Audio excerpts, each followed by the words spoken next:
Hey, good morning. Today I thought I'd take you guys along and show you what the daily chicken chores look like. I've got an automated door set up on this, so it's dusk to dawn.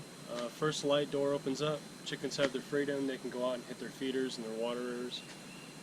The secondary door that we have is a manual door, and where we have control over it. Animals can't get in the chicken run, chickens can't get out unless we want them to. Past couple nights the temperature's been dropping pretty low at night, hit about 50 degrees. And I know that that's not real cold for chickens, but still came out here last night and I closed up all their windows. So the first thing I'm going to do, I'm going to go through, I'm going to open up all three of their windows to kind of air out the chicken coop a little bit, and then I'll get in there and do a spot clean, pick up any droppings they have or any clumps of wet pine shavings. Yeah, the only really things I need to concentrate every morning on are making sure their feed is filled up, that it hasn't gotten wet overnight from rain or anything like that. I did build a little roof over it, so it's worked out pretty well. And then I've got two waterers, one that's way out in the extended chicken run and one that's in the little chicken run. I make sure that those get fresh, clean water every single day. So this weekend I built a shed. This has all of our chicken supplies in it. It's right next to the chicken coop, so it's nice and easy access. What we're feeding them right now are these layer pellets. These are higher in protein than the layer mash, which I do have a bin of. And they're also high in calcium, so you wouldn't feed this to a meat chicken. Down here I've got sweet PDZ, and this is it's a litter that they use in horse stalls to kind of help control the odor. And we use this inside the chicken coop, sprinkle a little bit of it down, does the trick. In the back I've got 2 bins of Diatomaceous Earth, and what I use that for is you could add a little bit to their feed, and you also, if you mix it with sand, do a 1-to-1 ratio, it works great as a dust bath for chickens. I got some extra bag of layer pellets up here, and an extra bale of pine shavings in the back. In the far back corner, I've got a bin of hydrated lime powder. I did a video on that. I'll leave a link in the description of this video. And I made a whitewash. What that is it's just a combination of hydrated lime powder, salt, and water. And you mix it together, and it creates almost like a paint that you'd use inside your chicken coop. And it's safe for the chickens, and it kind of cures the inside of the chicken coop and makes it really difficult for mites or any other bugs like that to live inside the wood. I got a couple buckets in here, and they're all labeled specifically for what they're for, so we don't get any kind of cross-contamination. I like to label all my buckets and bins to make the system user-friendly for anybody who helps take care of the chickens. Today we're going to need our coop cleanup bucket, and this other bucket here, you can see it says dust bath. This is just a bucket that I use to mix my sand and my diatomaceous earth. I use this second line as kind of a guide. If I fill it up to that, then that's pretty much perfect to fill up that plastic container I have underneath the coop that is their dust bath. This other bucket up here, this is what I use to transfer the pellets over into the gravity feeder. It makes it a little bit easier because it has a pouring lip on the front of it. That way I can pour it into that 3-inch tube. The other thing we're going to need this morning is a little mini gardening shovel. This is great for digging through the chicken coop and pulling out all the little landmines that they left us. Alright, so the first thing we're going to do is we're going to go through and we're going to pick up all these little surprises that they left us from overnight.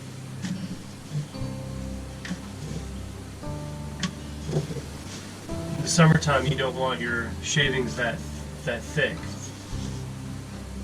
because it'll create a composting environment in here, and that will add additional heat into the chicken coop, and that's really the last thing you want in the summertime. Now in the wintertime, some people will do that. They'll kind of turn the shavings inside the coop, and they might leave the droppings in here for a couple days, a couple weeks, and that compost process will start, and it will introduce heat into the chicken coop. I don't need to do that because my coop is fully insulated. If you've seen the build videos, you saw what I went through to get that done. Plus, my concern is sanitation. I'm not the only person who takes care of this chicken coop. You know, I work. On the days that I work, I'm gone for 14 hours pretty much. So I have family members that pitch in on a daily basis every single day. Throughout the day, they come out and check on the birds.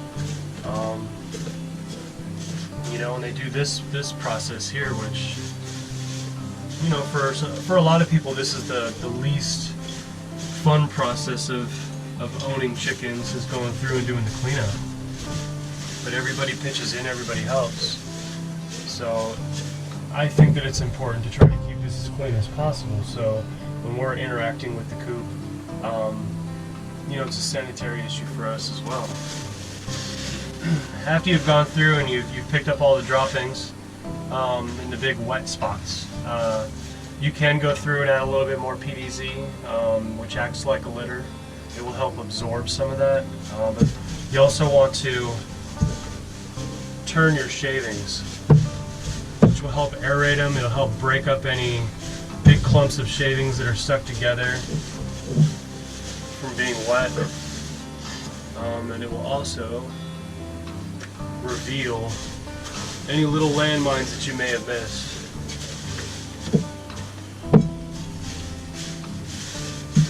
And then I just try to kind of level it out a little bit, make it a little easier for them to walk around on this stuff.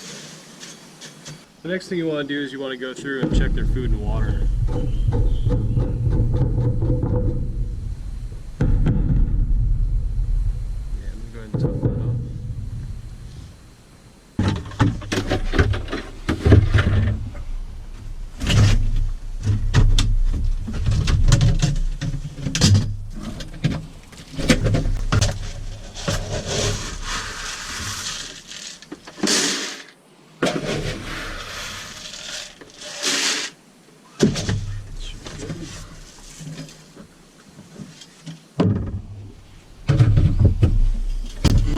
I am looking into building some kind of a gravity hopper with like one of those little slice doors. That way this thing doesn't have to be open unless we're filling it. Now I don't have a good funnel for this yet, so the system isn't perfect. It does work.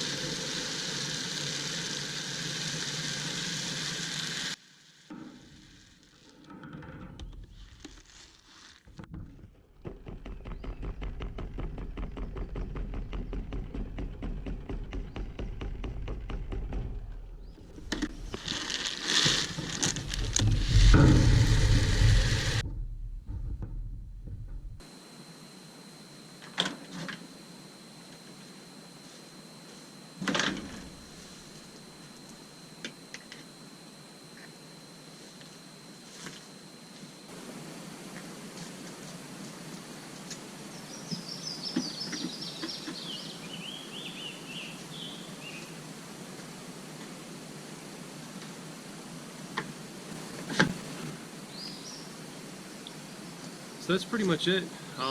The daily chores for taking care of chickens, you know, pretty straightforward. It only takes a few minutes to go through everything. When we were setting all this up and building everything, we were trying to make it where the system was user-friendly for everybody. That's really where most of the work lies, is getting everything set up, the preparation for it. I've only got 5 chickens right now, so you know it's pretty easy to maintain it. I get eggs every single day. The next thing all I have to do is check their waterers, make sure they're topped off. It's not going to be super hot today. I do have a second waterer out in the extended chicken run.